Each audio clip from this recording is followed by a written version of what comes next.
Hi, this is Jim Cranston from 7 Every Minute and 7everyminute.com, the podcast and website about reimagining your life. Thanks for joining me tonight to talk about, well, becoming a little more zen and calm in your life.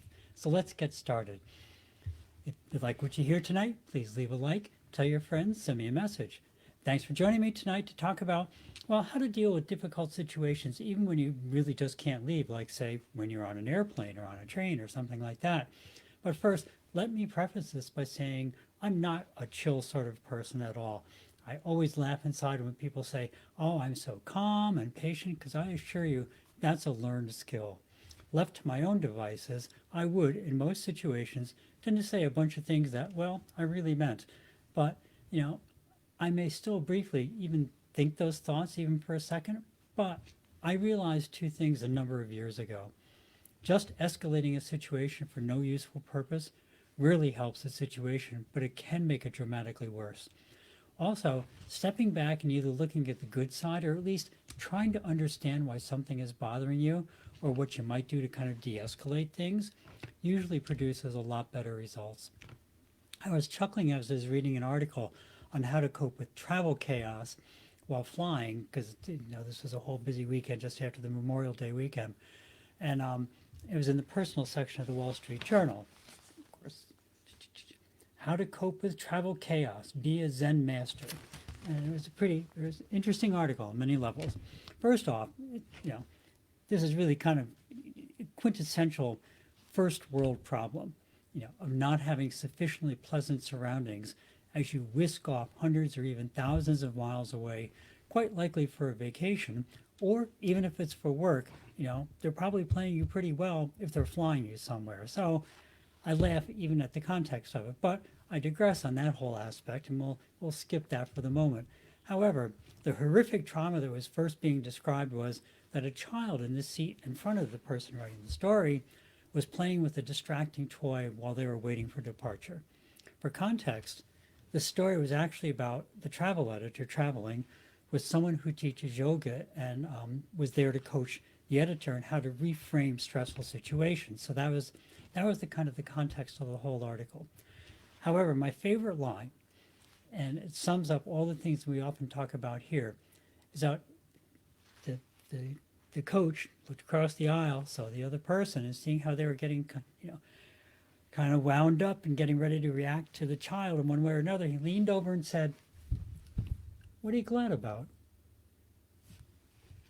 And there you have it, a very simple way to totally reframe what could be a potentially stressful situation into something that puts things totally into perspective.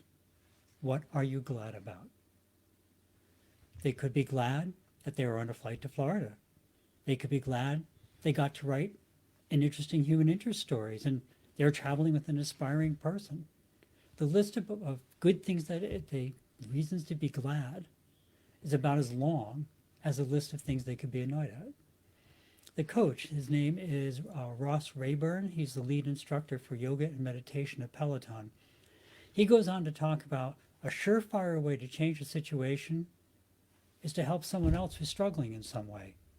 In this case, at the airport, he suggested maybe help somebody with the luggage or explain where the gates are or do anything to take the focus off of yourself and out of you and into the world and the lives of those around you. Now, if you stay to the end of these podcasts, we talk pretty much every week at the closing time about how focusing outside of you changes your perspective on the entire world.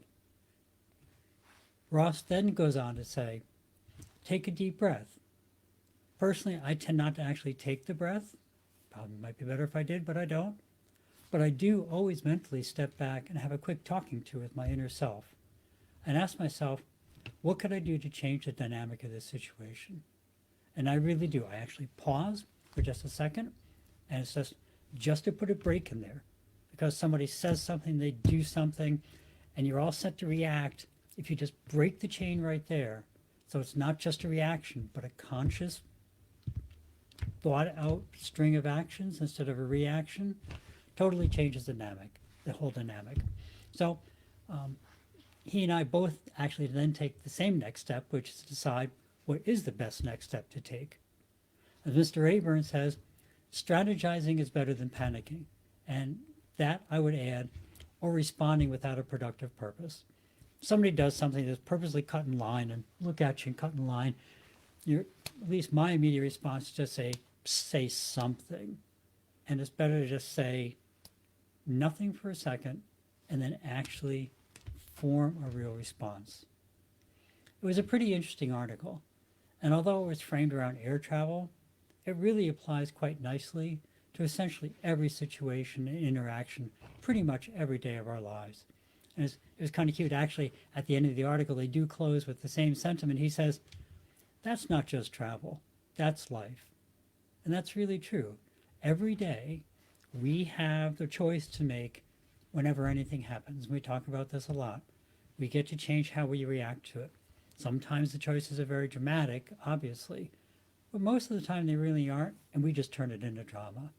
You know, obviously sometimes it's harder to just reframe things than at other times, but if you try and make your default reaction be one that solves the situation or problem instead of just kind of counterattacking and reacting and going on, you may find that a lot of the many potentially annoying situations just kind of dissolve or they even end pretty well.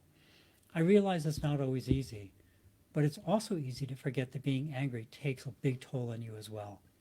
When we get angry, the thoughts often stay with us far after the situation ends. It wears us down. It releases all sorts of fight or flight chemicals into your body and hormones. And it's just, you get all wound up and your heart rate goes up and all these things, and it wears down our body, it wears on our mind, and it just distracts us from life. When we can stay calm, we generally recover much more quickly, and then we refocus on the things that are really important. So just a simple little one topic tonight. So that's it for the evening. Like I said, just a simple little reminder of it's often far more productive and better for us, both physically and mentally, to try and reframe and defuse situations rather than let them escalate into big disruptions. Yes, being calm takes effort, but being angry, even silently angry, takes even more effort and harms us in many different ways. Focusing on that which is truly important is both easier and better overall. Your homework, always optional, is to think about the last time some situation, even trivial, really annoyed you, and try to remember how long it bothered you. Were you talking about it for minutes, hours, even days later?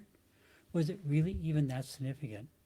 Extra points if you think about how you may have reframed it in a more positive way, perhaps by quietly addressing it or even by trying to change something, and altering the situation in some way so the whole situation became irrelevant. Maybe just something as simple as smiling at the child or offering to help somebody holding up a line. Then try and think how much better you might have felt.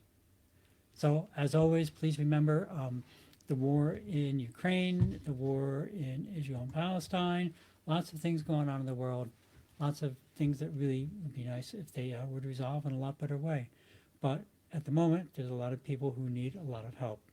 And also World Central Kitchen, they're active not only in war zones, but in a lot of places where disasters happen. UKR7.com, links to ways to support Ukraine, World Central Kitchen. They work throughout the world. And as we talk about, there's a lot of ways to help out. We talk about making some donations. If you want to make donations locally, and even if you can't afford to, or just for whatever reason don't want to make donations, even just something as simple as smiling at somebody on the street, just giving them a kind word, complimenting somebody, that alone can make a world of difference to somebody. It's simple, it's easy to do. I'm amazed every day. Very often I'll run into people, just say something very simple to them, and you can see the face brighten up. Who knows what happened 10 minutes before. Actually, I just had a situation. I wrote somebody an email thanking them for work that they had done. It was really, it was genuine, and they've written me a couple times now saying, I happened to catch them at a really bad time. They're really happy to hear that. It really changed their outlook. And it was simple, it was genuine, and it was appreciated. Gets no better than that.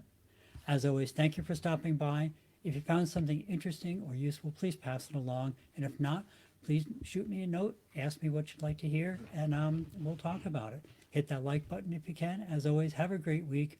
Remember to live the life that you dreamed of, because that's the path to true contentment. Love and encouragement to everyone. See you next week on 7 Every Minute and 7everyminute.com. Thank you.